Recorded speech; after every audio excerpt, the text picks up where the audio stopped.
घमंडी जमींदार भाई ने शर्त रखी, इस आदमखोर सांड को काबू कर, तभी माँ की दवा मिलेगी। लेकिन बेटे ने जंजीर थामते ही जो किया, देखकर वहां मौजूद कलेक्टर भी पैरों में गिर पड़े। जी हाँ दोस्तों, आज की कहानी उस ममता, उस त्याग और उस प्रतिशोध की है जिसे सुनकर पत्थर दिल इंसान भी मोम की तरह पिघल जाएगा। एक तरफ अहंकार में अंधा सौतेला भाई और दूसरी तरफ अपनी जन्म देने वाली माँ की सांसें गिनता हुआ एक लाचार बेटा। उस दिन रामगढ़ गांव की जमीन तप रही थी, सूरज आग उगल रहा था, लेकिन उससे ज़्यादा आग जमींदार जगत सेठ की आंखों में थी। गांव के बीचों बीच बने उस विशाल अखाड़े में धूल का गुबार उठ रहा था। हजारों लोगों की भीड़ जमा थी। हर कोई सहमा हुआ था। किसी के हलक से आवाज़ नहीं निकल रही थी, क्योंकि अखाड़े के बीच में बंधा था कालिया। वह कोई साधारण सांड नहीं था, वह साक्षात मौत का दूसरा रूप था।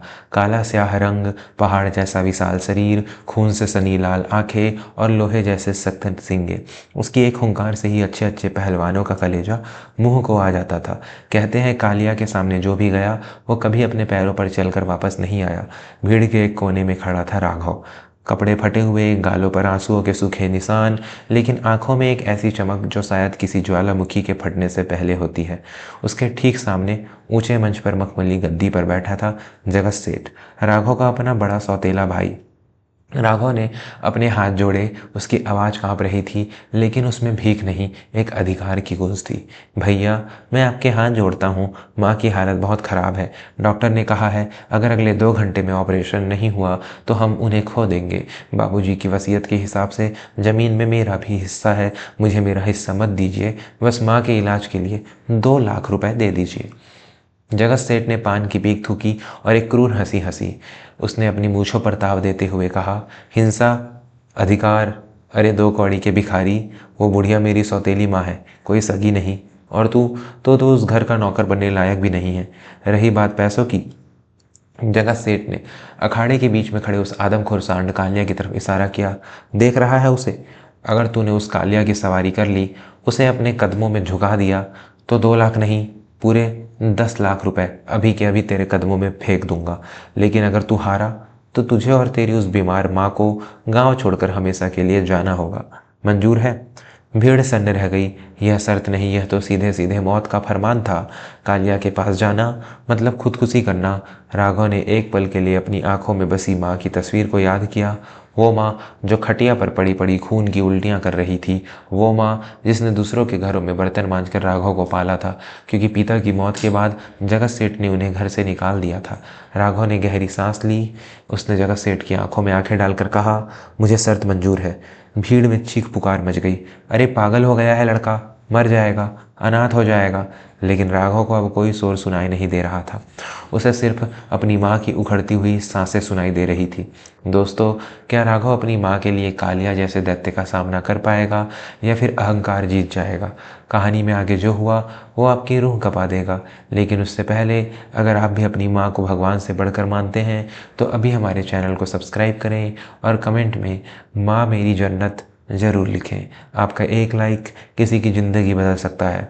राघव धीरे धीरे अखाड़े में उतरा। जैसे ही उसके नंगे पैर उस तपती हुई मिट्टी पर पड़े, कालिया सांड ने उसे देख लिया। सांड ने अपने खुरों से जमीन खोदी और एक भयानक सिंघाड़ मारी। उससे पूरा अखाड़ा थर्रा गया। उसकी नाक से गर्म भाप निकल रही थी। जगत सेठ ऊपर बैठा मदिरा का गिलास हाथ में लिए मुस्कुरा रहा था। उसे यकीन था कि अगले ही पल राघव का शरीर हवा में चिथड़े बनकर उड़ेगा। राघव आगे बढ़ा। उसके पास कोई हथियार नहीं था, कोई लाठी नहीं थी। उसके पास सिर्फ एक चीज़ थी, उसका आत्मविश्वास और माँ का आशीर्वाद। कालिया पूरी रफ्तार से दौड़ा। जमीन कांपने लगी, धूल का बवंडर उठा। ऐसा लग रहा था जैसे एक तेज रफ्तार ट्रक सीधे राघव की तरफ आ रहा हो। भीड़ ने अपनी आंखें बंद कर ली। खत्म, सब खत्म। लेकिन ठीक उसी पल जब कालिया के नुकीले शिंग राघव के सीने में घुसने ही वाले थे, राघव ने वो किया जो किसी ने सपने में भी नहीं सोचा था। उसने अपनी जगह से 1 इंच भी हिलने की कोशिश नहीं की। उसने अपनी आंखें बंद नहीं की, बल्कि पूरी ताकत से, पूरी श्रद्धा से अपनी आंखों को फैलाया और सांड की उन खूनी आंखों में सीधे देखा। एक पल के लिए समय रुक गया।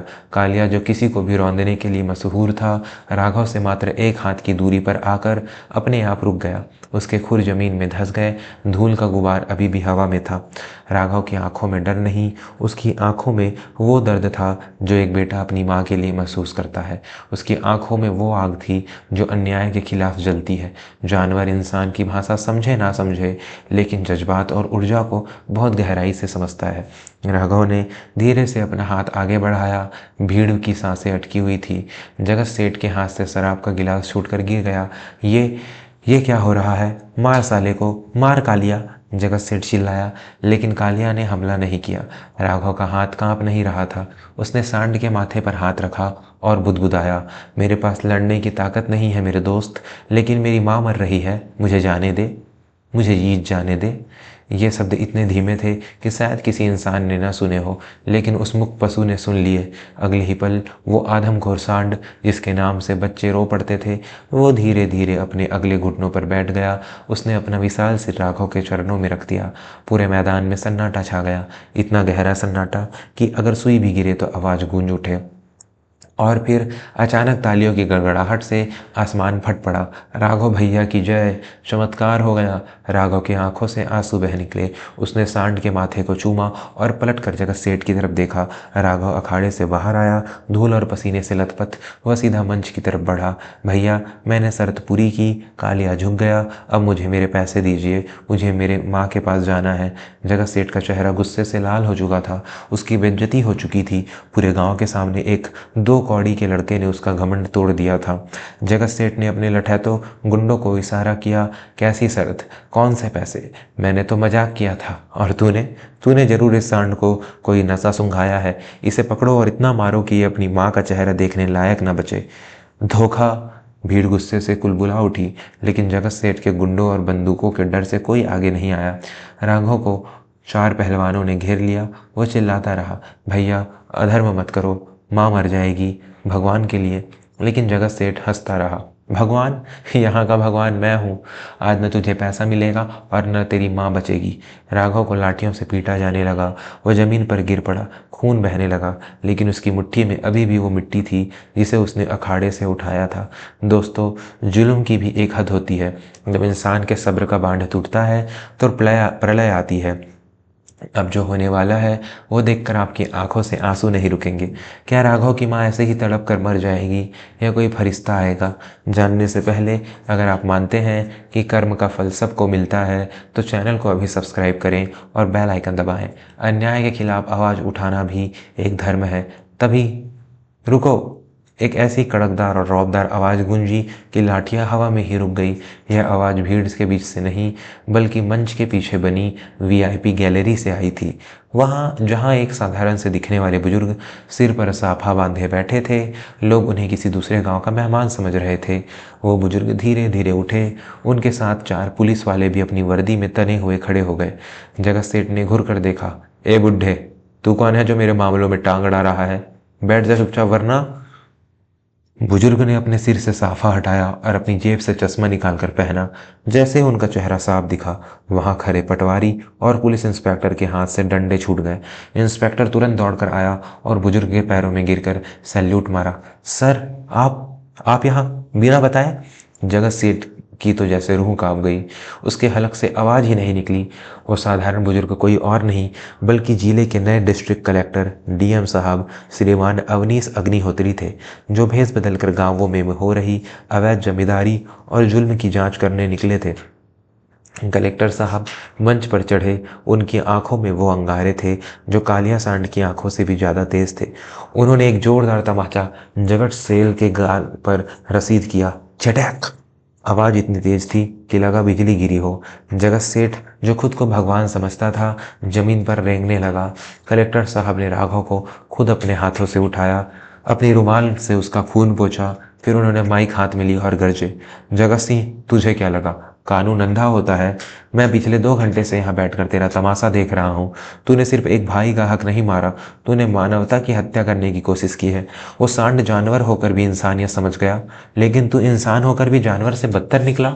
कलेक्टर साहब ने तुरंत अपने अर्दली को आदेश दिया, इंस्पेक्टर, अभी के अभी जगत सिंह को गिरफ्तार करो, अवैध जुआ, जानलेवा हमला और धोखाधड़ी का केस दर्ज करो, और हाँ, इसकी सारी संपत्ति की जांच होगी। मुझे खबर मिली है कि इसने अपने पिता की वसीयत में भी हेरा फेरी करके इस बच्चे का हिस्सा हड़पा है।